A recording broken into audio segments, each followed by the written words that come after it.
I converted to Judaism twice as a broke student.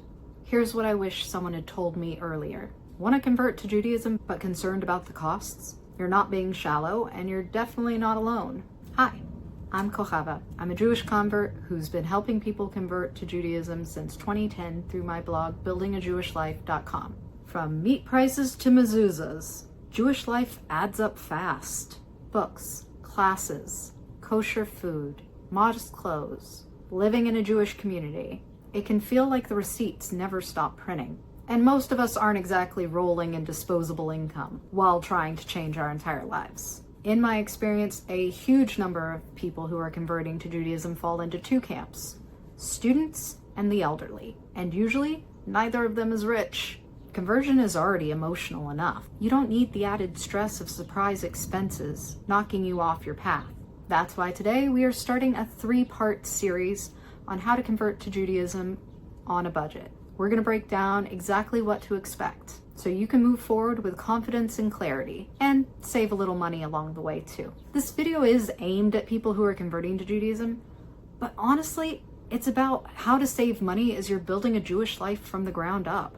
In part 1 of this video, we're going to talk about why conversion itself is so expensive, how to avoid shady or unnecessary costs, and what some of those community expectations can cost you, both emotionally and financially. Part 2 is your practical guide to saving money in all those basic expense categories, from classes to kitchen tools, books to ritual items. Part 3 digs into what people forget to budget for: hidden costs, emotional labor, burnout, and long-term expectations to keep up with the Steins. All those costs that don't always show up in the first 6 months. Whatever kind of conversion you're pursuing, whether it's Orthodox or Reform, this series will help you convert with your eyes open and your dignity intact. Yeah, I guess cats just do that. Stick around for real talk, real tools, money-saving tips, and ways to build a Jewish life that is spiritually rich, even if your bank account isn't. And if you want some free tools to support your journey, join my mailing list at buildingajewishlife.com. You'll get instant access to my resource library, which includes tools like the Jewish Experience Tracker, the Conversion Timeline Cheat Sheet, and the Rabbi Meeting Prep Sheet, and lots more, and it's growing all the time. You can build a meaningful Jewish life without going broke or going into debt. And today, I'm going to show you how. Stick around for practical, honest ways to lower the cost without lowering the integrity of your journey. Before we dive in, let's make a quick note. Conversion looks different across the Jewish spectrum: Orthodox, conservative, Reform, or another movement. And so do the costs. What's required for an Orthodox conversion is not the same as what's going to be required for a Reform conversion. This video is going to give you the perspective from the Orthodox or more traditional side of things, because those conversions tend to be the most expensive and time-consuming. But no matter how you're converting, you'll find helpful tips in each section. So let's talk about those real costs, invisible ones, and practical ways to plan. You know your girl. I like to keep things practical. So why is conversion so expensive? It's not just you. If you've ever stared at that growing list of expenses and thought, is it supposed to cost this much just to become Jewish? You're not imagining it. Conversion shouldn't have a price tag. You're not buying Judaism, but changing your life and your culture does come with some real-world costs. And in many ways, this sounds really flippant, but it's kind of like a really intense hobby. You know how people get involved with like SCA, the Society for Creative Anachronism, those people who do like Renaissance fairs and other types of historical cosplay? Converting to Judaism is a little like that. It can get very expensive depending on how deep you want to go. So this isn't that weird of an idea, and it's not specific to Judaism exactly. Just because other religions have a lower barrier of entry, they're just different. So some normal and fair costs that you can expect to face during the conversion process. Probably an Intro to Judaism class, books, and usually at least some administrative fees for the conversion itself. That could be the Beit, the rabbinical court who oversees it, the sponsoring rabbi who is taking their time to help guide you through the process, and also for the Mikvah, or if you need a circumcision or a hatafat dam brit, which is a symbolic circumcision. All of those things cost money because it's time. And I think it's entirely fair for rabbis to charge for their time. But it should be a fair price. It should not be extortionate. It should also not be secret. It should not be changing over time. Like, it should be done in a respectful, business-like manner. I'm not asking for anything crazy here, but sometimes you would think I was. These reasonable costs are reflecting time, resources, and access, not a paywall. I'll link above to my video about red flags in the conversion process, but specifically some of the monetary red flags that you'll find here. If a rabbi is charging you just to speak, that's weird. If a program guarantees conversion once you've paid a certain price, no one offering a legitimate conversion can guarantee you will finish the process. Are you seeing lots of hidden upsells? Look for when it's more grift than guidance. Generally, the ones that feel like grifts are also going to be the conversions that are not going to be respected by many people. Save yourself the trouble. Make sure to ask questions. What's included? How much does it cost? What's the breakdown of the cost between the different parts? Who's supervising? Who's in charge? Which Beit Din is going to be involved? You deserve clarity, and you should never be shamed for asking good questions. Conversion should be a spiritual journey, not a luxury product. So let's dig down a little deeper. You've made it through the classes and the community building, and now it's time to pay to get wet? Let's talk honestly about Beit Din and Mikvah fees during Jewish conversions. This is where a little sticker shock can come in. Some Beit Din fees are clear and reasonable. Some are less clear. Thankfully, in recent years, there has been an increased movement towards cost transparency. Any legitimate Beit Din should be providing you a list of the costs of the Beit Din, Mikvah, and other associated administrative fees right off the bat in writing. I would venture to say that that is now the standard, and I think it should be the standard. Anyone who is not providing that is probably not going to do a good job by you. They're going to be frustrating, and they're going to be confusing, and they may not even be legitimate. You are made B'Tselem Elohim, in the image of God. You deserve to be treated fairly and with respect and with dignity, and that requires being upfront with costs. If these costs are not laid out explicitly from the beginning, for me, that is a huge red flag. So ask early about those costs. Ideally, they should be written out on paperwork. But if you haven't seen it, ask.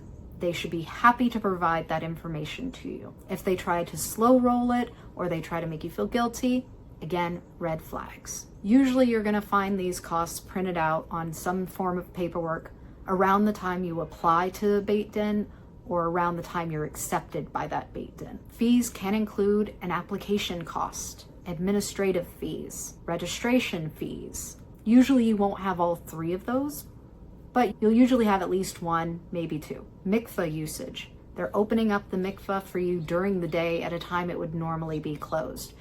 It is pretty expensive. Usually it's around $150 to $200, at least what I've seen. I've seen that price stay pretty stable, even including inflation. So that is a price that was current as of when I was converting 15 years ago, but it appears to still be pretty standard today. Usually it's 180, which is a multiple of 18, and the Hebrew letters of the number 18 spell the word chai, which means life. And so often Jewish things are priced in intervals of 18. So often you'll see the mikvah as 180. As I said before, you have fees for the rabbi or the urologist who does a circumcision or a symbolic circumcision, which is the hatafat dam brit, where they draw a symbolic drop of blood from the circumcision area if you're already circumcised. Unofficial costs that may not be mentioned are travel. In many cases, you will be traveling to the Beit Din. They won't be local to you. So you may need to factor in hotels, flights, gas, all of those costs for traveling, especially if you're going to miss work or school, as I often did. And there are going to be fees to the rabbis involved on the Beit Din, and often also the sponsoring rabbi. I have a small beef with this. I'm not opposed to them getting a fee at all. I believe they should be paid for their time and their work. But what I object to is they're often called donations. But they're not donations. There is nothing voluntary about those fees. They are a fee, and they should be labeled that way. I think it's sketchy to call it a donation. It does not make me trust you. That feels unethical. If it's required for your conversion to move forward, it's a fee, and let's not pretend otherwise. It deserves to be presented transparently. Calling it a donation doesn't make it feel any less mandatory or easier to budget for. Sometimes a Beit Din will offer financial aid, payment plans, or sliding scales. There is nothing lost by asking. Don't be afraid to ask. The worst they can do is say no. Let's look now at the cost of community. Because it's not just challah and hugs. Community can come with a price tag. Sometimes it's rent, or roommates, or both. As a general rule, regardless of which type of Judaism you're converting into, they're going to require you to have an in-person community component. You're going to have to be involved with an in-person Jewish community, involved with a synagogue, and attending services, and otherwise being involved in the social life of the community. And that means you need to live near it. If you're going to be Orthodox, you need to live within walking distance of a synagogue. And most Beit Dins are not going to let you get away with like, oh, I'll live 2 miles away where rent is cheaper. No, they usually want you within 1 mile of the synagogue you plan to attend. And not surprisingly, that drives rents and home prices up. These Orthodox communities are intentionally walkable. That's beautiful, but it's also expensive. And yes, sometimes it feels like the unspoken rule is move to Brooklyn to be a real Jew. Spoiler, that's not true. You don't have to live in Brooklyn. You don't have to live in the New York City area. You don't have to live in Israel. You don't have to live in any specific place. But your Beit Din may require you to live in a certain place, especially if you're an Orthodox conversion and you're single. They may want you in a large community where there is a bigger dating pool. And sometimes that sucks. Some of these Beit Din will require you to relocate. Ask early on so there are no surprises. Ask what's expected before you make major life decisions. Now, here's where it gets a little complicated. If you're married or you're living with a partner, you might actually, at least in the Orthodox space, be asked to live separately for a while, usually a couple of months during the final stages of the conversion. This is, as you can imagine, not easy, especially if you have children. The idea is they're trying to ensure that there is no pregnancy involved. They don't want you having sex. I don't know why we can't just say, don't have sex. That would be easy, and people wouldn't have to move out of their house and leave their children without a parent most days of the week. But increasingly, I see Beit Dins getting stricter about this rather than more lenient. And in the UK, if you convert with the London Beis Din, you are generally required to live with an Orthodox family for 6 months. And I have seen people try to get exemptions, and I have not seen a single person get an exemption. I guess in theory, there can be exemptions. I haven't seen them. I think it really drives away people who deserve to be Jewish. But I am not a rabbi, and I am not in charge of this. If that is your position and you're frustrated by it, I see you and I agree with you. It sucks. Sometimes things suck in this because all of these processes are created and run by human beings. And that means it's going to be imperfect. If these situations apply to you, they have very serious emotional and financial impacts. Plan ahead. Even if you do plan to move eventually into your Jewish community, most people can't pick up and move right away. So how do you build community when you're not in a Jewish community? I'll link above to a video I made on that topic, but let's talk about it some here. Jewish community doesn't have to only exist in your zip code. If moving isn't realistic for you right now and you don't have a Jewish community around you, you can still build connection where you are. In fact, that's part of why I created my membership, Beit Builders. It's an online space for conversion candidates and seekers and converts who are building a Jewish life from scratch, wherever they live. And most people live in very un-Jewish areas. You can also find community in Facebook groups, Discord servers, Zoom classes, and there are even virtual synagogue services online if that's your thing. Real connection can happen through a screen. I am proof of that. I started my blog because I had a rabbi who was a jerk and who said that I wasn't allowed to ask him questions about anything unless it was in a public class and on the topic of the class. He eventually got fired for how he treated conversion candidates in his community. So I understand that my situation was extreme. But I turned to the internet, and this was in 2010. Online communities were not what they are today, and I turned to Twitter.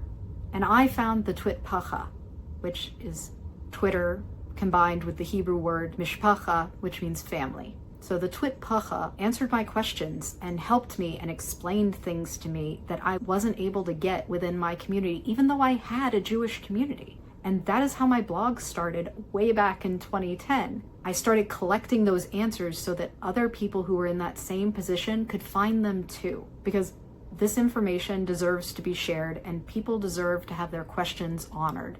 Questions are holy. I believe that so deeply. You being here on this YouTube right now, learning about Jewish things, that is holy. That is community building. Don't downplay it and write it off as something foolish or not good enough. Every step counts, and you will be so surprised where these early steps can lead. You never know who you will connect with and the connections in the community you will build. Just keep moving forward is all I can tell you. It worked really well for me, and I believe it can work well for you too. And as long as you have a computer and the internet, most of these things are pretty much free. So when you do get a chance to attend something in person, whether it's a holiday meal, a retreat, a concert, an art exhibit, go if you can, even if you have to travel to it. Maybe you have to drive an hour or maybe 3 hours. Every chance that you take to get involved in Jewish community is going to feed your soul and support you. These moments build memory and momentum. Of course, that may include travel costs. Try carpooling. Try seeing if other people around you would like to go. There are ways we can share costs and make things cheaper. And with a lot of these events, you can contact them and ask if there are scholarships or other free or reduced prices. You would be surprised what you can get just because you asked. Sometimes you can offer to volunteer in order to be able to go for free. So one more tip that I have for you is mentors do not have to be rabbis. Sometimes someone who's just a few steps ahead of you can make all the difference. And if you're going it alone geographically, try documenting that journey, especially if you plan to move later. You want to get credit for that time you're building a Jewish life even before you move. To help you track this, especially when you're living in a place without a strong Jewish community, in my free resource library, I have the Jewish Experience Tracker, which helps you track all of those things like kosher restaurants you go to, trips you take, exhibits you see at the museum, people you make relationships with. All of those things can be tracked on the Jewish Experience Tracker. It's not just a book list, which is what most people will tell you to do, is just log your books.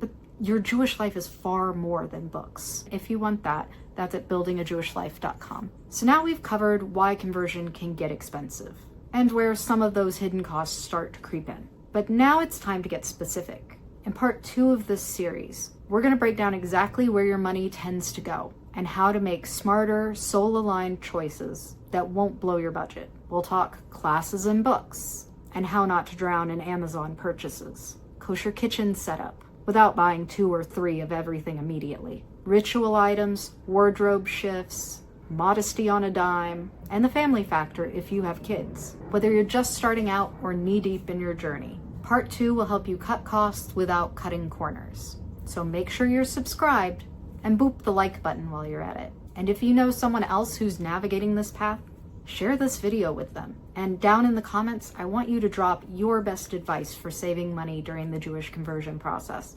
Let's crowdsource this. We don't talk enough about the ways that this can really derail your financial goals, and we should help each other. See you in part 2, where we'll turn financial overwhelm into clarity and calm.